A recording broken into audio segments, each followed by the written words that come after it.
Every night, I hear the train.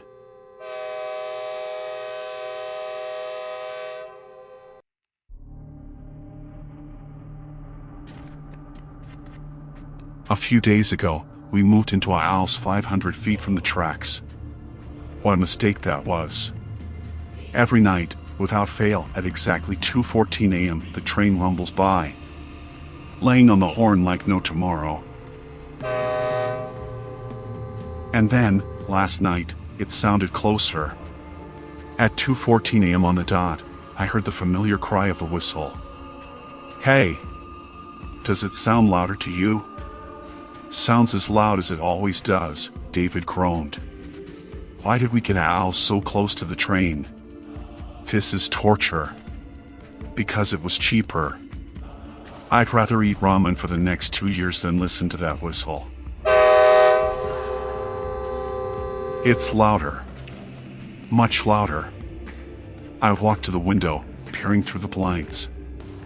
I could just barely see the train whooshing past, behind the houses across the street. Plus those poor souls living closer to the tracks than we did. Maybe they got a new whistle, David said. Oh, no, I hope not. Or maybe the air's clearer tonight. I don't know. The rustling of sheets as David rolled over. Go to sleep. I stared out into the darkness, watching the train. Silver flickered between the gaps in the houses. Red lights streaked by. The whistle sounded again, softer now, as the train was almost past, and then it was gone. I walked back to bed and pulled the covers tightly over me. The next night, it was even louder. I groaned and glanced at the clock. 2:14 a.m. Man, whoever drives this train is extremely punctual. I rolled over, tried to ignore it. But the sound bored into my head like a drill. Woo-woo. And the pauses between the whistles were more agonizing than the sound itself. Dreading the next jolting, awful woo-woo was like some sort of cruel and unusual psychological punishment ***. That damned whistle. David snapped. The whistle must have really pissed him off. David rarely swore, if ever. It was a thing of pride to him, I thought, though he wouldn't admit it. Yeah, sucks, doesn't it? Yeah. And you're right, it does sound louder, David said, rolling towards me.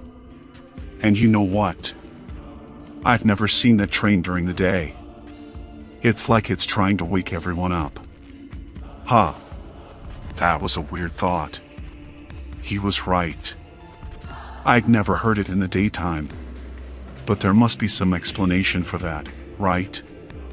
I'm no train expert, but don't some freight trains only run at night? So they don't have to worry about cars piling up at the train crossings? Maybe it only runs at night, I said. What, only one train runs on those tracks, at 2:14 a.m.? Makes no sense. I walked over to the window again. There it was, coasting through the darkness, the metallic thrumming of the wheels rumbling through the air. Then the whistle, woo-woo. The houses across the street were all dark, undisturbed by the noise right behind them. Maybe, in time, we get used to it too. That morning was difficult.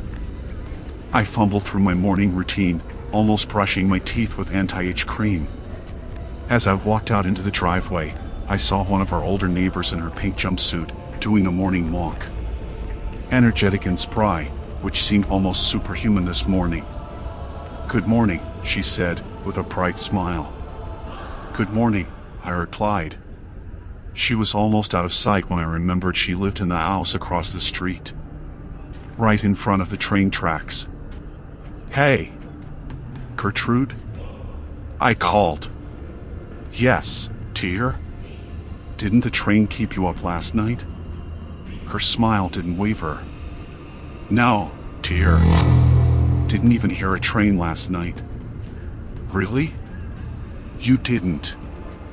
I stopped. She'd already turned around, power walking her way around the bend. I sighed and got in the car. Work was physically painful, just keeping my head from flopping on the desk was a struggle.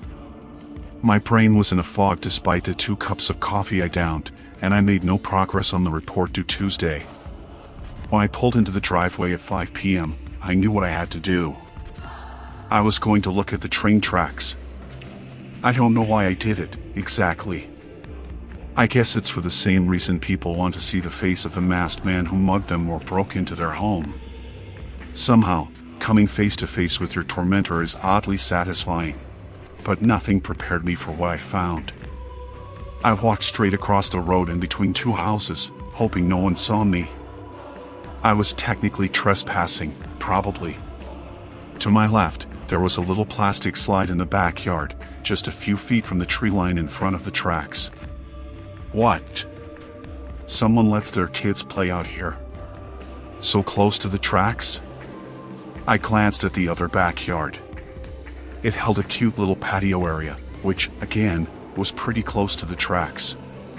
Boy, these people had really gotten used to the train. I trudged ahead, to the tree line. Beyond, I could see the space where the train flew by every night. My pulse quickened. This was the moment. I stepped into the underbrush, took a deep breath, and peered out. My heart stopped. The tracks were abandoned. Twisted. Overgrown. Cracked. The wood was rotten and splintered.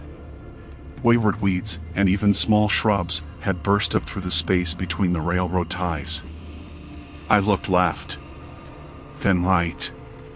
The tracks extended in either direction, 3 muddy feet below me, as far as the eye could see, but it wasn't a clean tunnel through the underbrush. Branches poked out into the area, and the foliage crept forward, ready to overtake the tracks. "Excuse me," a voice said behind me. I whipped around. A tired mother stood behind me, her hair in a messy bun, holding the hand of a 3-year-old girl. "Can I help you with something?" she asked. More of a warning than a question. Sorry, the tracks there, do trains ever come by?" She shook her head. "No, they've been abandoned for a good 5 years. But I've been hearing a train. Every night, at 2:14 a.m. The woman's face paled. "You should go," she said, hurriedly. Then she turned around and swiftly walked back into her house, dragging her daughter behind her. When I got back to the house, David was already there, eating leftover pasta for dinner. "David," I said, breathlessly. "The tracks are abandoned." He stared at me, stopping midway through a bite of pasta. "What?" "The train tracks across the street. They're abandoned. No train's been on them for 5 years." "That's impossible. We hear that train every night." "Well, no trains have been there. There are weeds everywhere, and the trees." I said, "That's impossible." He suddenly slammed his fist down on the table. The silverware rattled. All I could do was stare. David was always soft-spoken. Never raised his voice, never swore. Hitting the table or anything, for that matter, was something I couldn't even picture him doing. "There must be a train using the abandoned tracks," he continued, in a tone of forced calm. "Maybe illegally." He stabbed at the pasta across from me in silence, keeping his eyes on his food. My heart throbbed in my chest. "David, are you okay?" I ventured. "Of course," he said, not looking up. "Okay." I picked up my dish and brought it to the sink. The rush of water drowned out the uncomfortable silence, and I was thankful. Then I set it down next to the sink, dried my hands, and glanced at the clock. 8:27 p.m. Only 5 hours and 47 minutes until the train. When I finally went to sleep, I couldn't fall asleep for hours, because I knew that stupid whistle was going to wake me up. But somehow, I must have, because at exactly 2:14 a.m., I woke up. Not to the train whistle. To a loud rumbling sound. I shot up. "David." "What is that?" My hands fell on empty covers. "David?"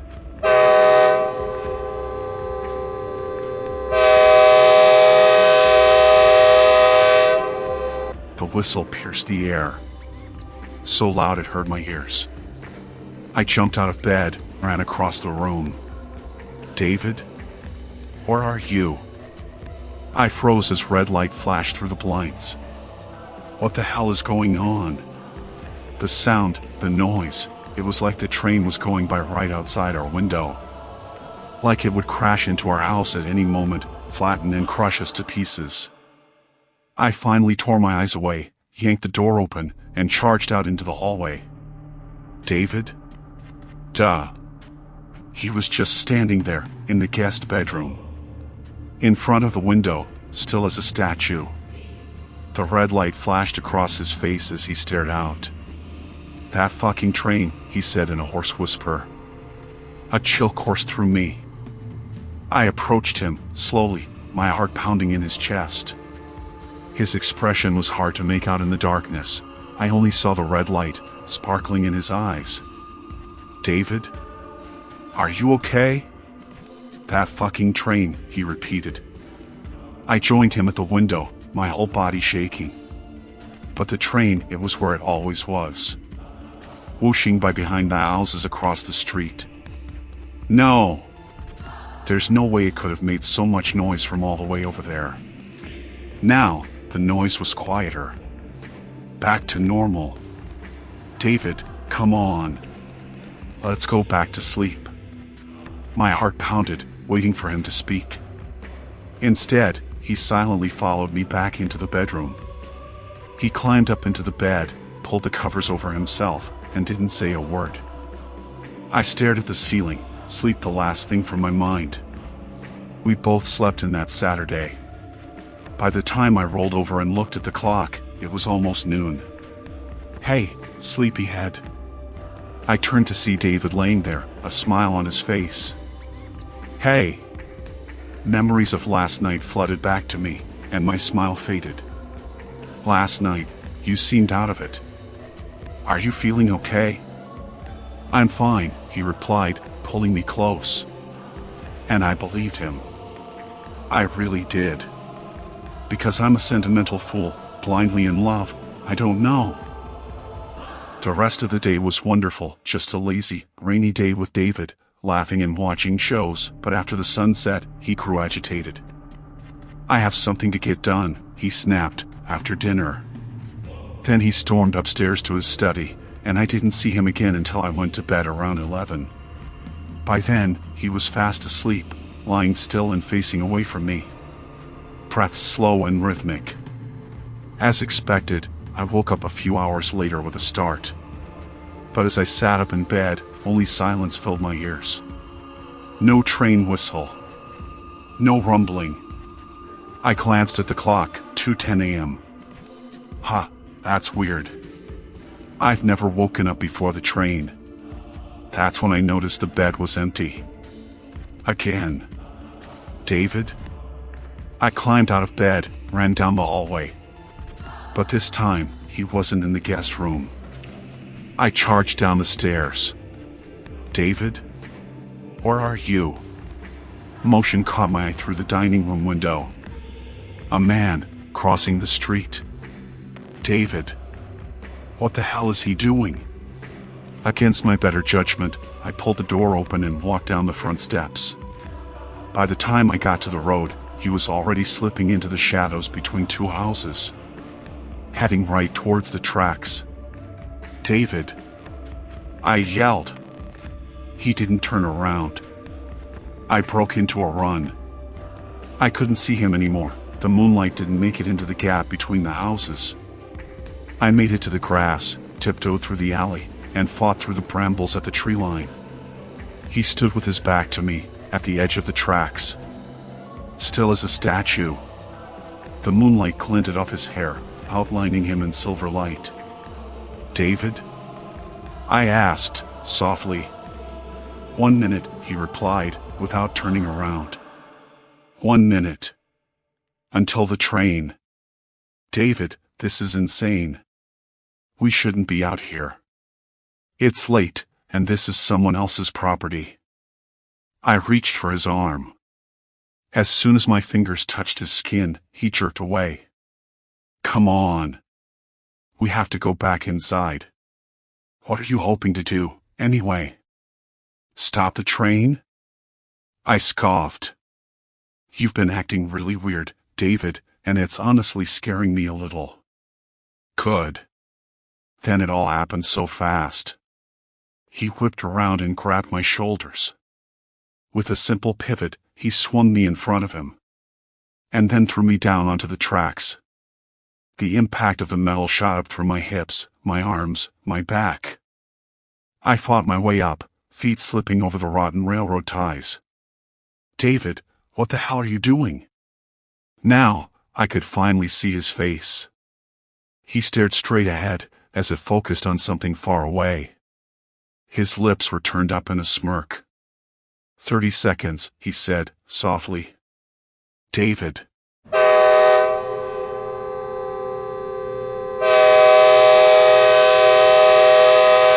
The faint whistle of the train, followed by a soft rumble that I felt vibrate through the metal under my feet.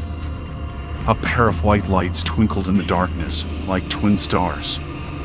Getting closer, impossibly fast. I screamed and lunged for the forest. But the ground was 3 feet above me, 3 muddy, steep feet. I sunk a foot into the ground, grabbed for a branch near the edge to hoist myself up. And David shoved me back down. The lights were close now, glaring through the darkness, blindingly bright. The vibrations traveled through the rails, through my body, as it rumbled closer. The whistle was loud now, deafeningly loud. I launched myself towards the forest, scrambling for purchase. Asterisk, I can't die here. I can't. The train is coming and oh, God, it's so close. Asterisk, I could feel the wind rustling my hair, the heat coming off it, the rumble suffusing through every part of my body. I sunk my foot in the earth again, clawing my way up. The wind whooshed at my back. A hand grabbed mine, but instead of shoving me back, it pulled me up. And then we were running. Through the underbrush, the shadows blurring and tilting around me. Woo-woo, the train rocketed past behind us in a gust of wind. Red light flit over the grass, and the rumble filled my ears. Are you okay? A mess of brown hair, a young face. It wasn't David, it was the mother I'd encountered yesterday. The one who told me the tracks were abandoned. My husband, I don't know what he...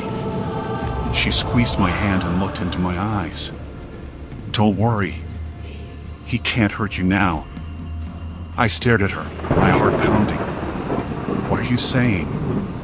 The train only takes the ones who will hurt, she replied, her voice melting into the thunder of the train. But David would have hurt you, sooner or later. It was only a matter of time. The train only brings out what is already there. I glanced back at the train. Silver streaked through the branches, red lights flashed. But there was no silhouette standing next to it. David was gone. Where is it going? I asked, my heart throbbing in my chest. She looked at me, grimly, in the darkness. I think you know.